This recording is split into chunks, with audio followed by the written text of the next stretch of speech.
If you want your meetings to have impact, think dialogue, not monologue. When people feel they've contributed to a process, they feel validated, productive, powerful even.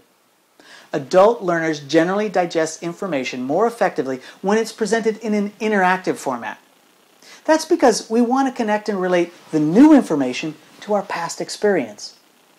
As we get deeper into human communications technology, we find that best practices in meeting design involve a strong consideration of what I call the meeting's ID ratio, the amount of time spent in interactive versus didactic mode. Meetings that get their message across effectively have a high I to D ratio. So the question becomes, what would be an effective ID ratio? In medical training, it's been shown that adult learners prefer about a 60-40 balance, 60% interactive with 40% didactic. Outside of healthcare, that increases to almost 70-30.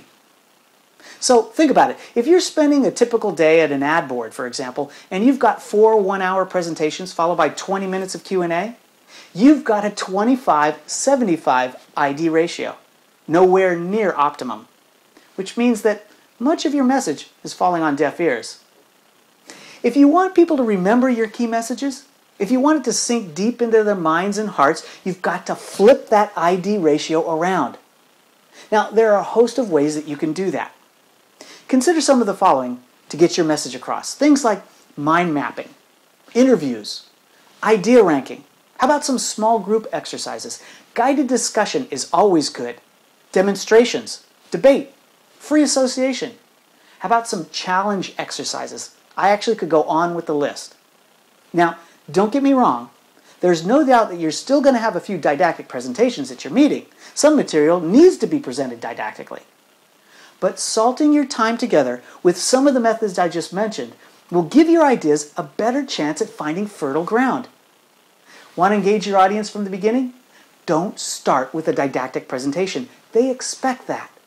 Gather some opinions from them first. Let them see that they're a vital part of the meeting's outcome and not just ears to be filled. Guided discussion is a good place to start. I guarantee that your first didactic presenter will be dying to get up front and reap the rewards of the open atmosphere you just created. Who wouldn't want to present into that environment? And look at what you've just done. Let's look just a bit deeper. You see, participation builds buy-in. So by employing an interactive method at the start of your meeting, you've not only created an atmosphere of dialogue that'll pay you dividends throughout the day, but you've also set up your first didactic presenter, and their message, by the way, to be welcomed by a much more receptive audience. Remember, for your next meeting, get that ID ratio up and think dialogue, not monologue.